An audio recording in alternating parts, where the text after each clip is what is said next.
mentally preparing for a through hike. Some say you need it, some say you don't. In fact, if you look on most of the forums and groups, you'll see a lot of people espousing that you don't need to train for a hike, and that you can just as easily get in shape in your first few weeks on the trail. Now, I'm not saying that's wrong or incorrect, or that people haven't done that. Plenty of people have and do that. But plenty more people seem to end their hikes early due to injuries that are largely preventable if you take the proper precautions and train ahead of time. And it's kind of hard to get accurate numbers as to the amount of people that actually don't complete their hikes. But the consensus seems to be that somewhere between 50 to 70% of people that start out on a through hike of the Pacific Crest Trail don't finish. And most of those people don't finish due to injury. So, how am I training for the hike? First and foremost, strength training. Now, there are many ways to go about strength training. It's going to vary based on equipment you have access to. Maybe you have a past injury. You're probably asking, who the fuck are you to be giving advice on strength training? My credentials are I lost 200 pounds through, just proper diet and working out over the course of a year.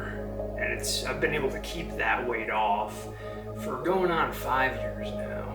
And in that time, strength training has been a cornerstone of my life. And through all that, I've landed on some key concepts that are evidence-based, rooted in science, and I can say through personal experience have transferred very well into not just hiking, but life and other recreational activities I partake in.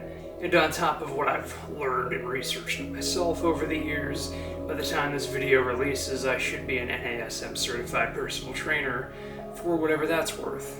Pillars of my workout regimen for the last several years are compound movements such as squats, deadlifts, presses, both from a bench and overhead, and less important to hiking, things like the power clean, the snatch. An exercise like a squat, for example, you're not just working your legs as, is kind of what most people think of. When you're doing it properly, you're engaging your entire body and you're building core stability, leg strength, posterior chain development. All these things are going to translate extremely well to having a frame that's going to be robust and be able to withstand the abuse you're about to throw at it for 4 to 6 months. You're going to get far more out of a back squat, or even any kind of squat, whether it's a front squat, a goblet squat, a body weight squat. You're going to get so much more out of that movement than you're going to get out of something like a leg press. I like to throw in accessory movements that challenge my single leg stability. Now, this is a very overlooked thing, I feel, for a lot of people, but for example, a single leg deadlift, I have noticed real world carryover from this movement while I have been hiking. Aside from the strength these single leg moves will build, they also act as kind of routine maintenance for your body, your hamstrings, your knees, your ankles. It's going to build all the ligaments and muscles around those joints and just make them way more robust, way more bulletproof, able to handle rapid changes in footing. Very important, very necessary, in my opinion. We also want to add in a variety of core exercises as well. The stronger and more stable your core is, the better it's going to be for you out on the trail. When you have your pack on, your body's going to be working to stabilize that. You're going to be going over rough, varied terrain. A strong core is going to help take stress off your low back and your hips. It's going to prevent injury. It's just going to translate to your body being more efficient at carrying things overall. You cannot go wrong with some core exercises. Personally, I like a pal-off press, hollow holds, dead bugs are good, planks.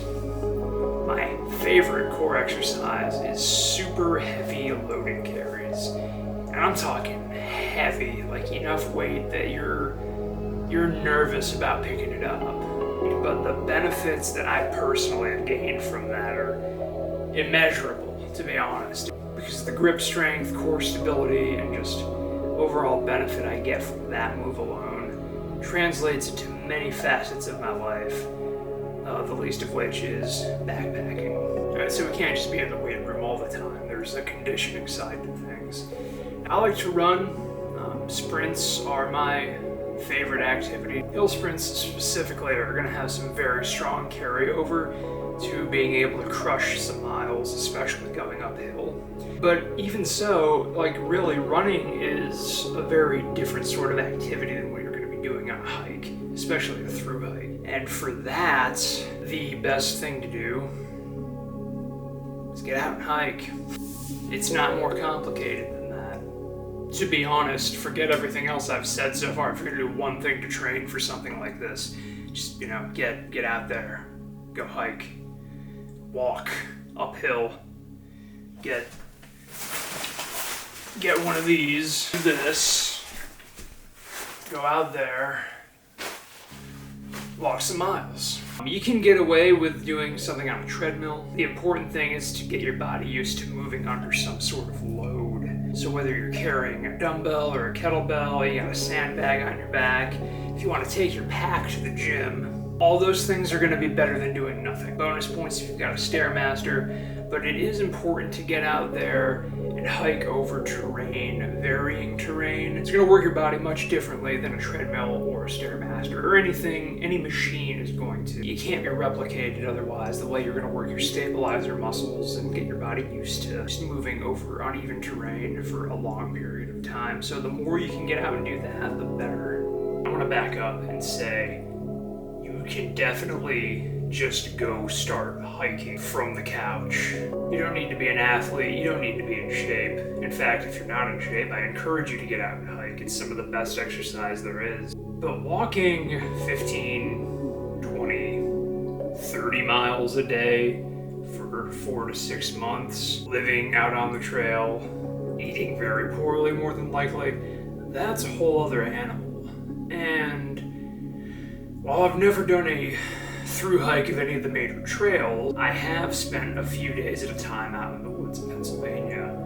I through hiked the Black Forest Trail a few years ago, and just this past summer I through hiked the Loyalsock Trail. Now those trails are about 50 and 60 miles respectively, but they both gave me a very good understanding of the importance of being physically prepared to take on something like that. And those hikes definitely opened my eyes to what it was going to be like to do this through hike. At least just give me a taste of what it's going to be like. Now, it's one thing to be in shape, but a very overlooked side of things, I think, for a lot of people is the mental side of things. The dealing with the discomfort that's going to come from not just the daily activities of walking, just being gross, just simply existing in a state of having not showered in 3, 4, 5 days a week. Who knows? There's going to be stretches out there where I am going to be flammable. I'm going to be so gross. And to be honest, that's like the hardest thing for me to deal with, oddly enough. Like, I deal with it, I tolerate it, but there's nothing like when you're crawling out of your tent, you're getting back into the clothes that you've been sweating in for the past 5 days. They're just caked with salt, dirt, grime. It sucks. It's gross. You're gonna have to get used to that. If you're not used to that, it might be something you're over pretty quick. It's dealing with the inevitable pain that comes with the activity itself. I mean, it doesn't matter what kind of shape you're in, how tough your feet are, they're eventually probably going to get pretty jacked up. I'm fortunate that I've got a pretty solid foundation of calloused feet.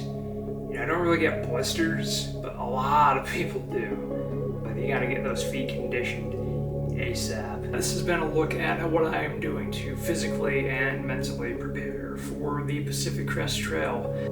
I hope this wasn't too all over the place. This is the first time I've ever really made a video like this. I hope it was helpful. I hope it'll give you some insight and give you some information that you might use to prepare for your, whether it's a full through hike or just like a backpacking trip, or maybe you just want to be healthier. I hope you found this helpful.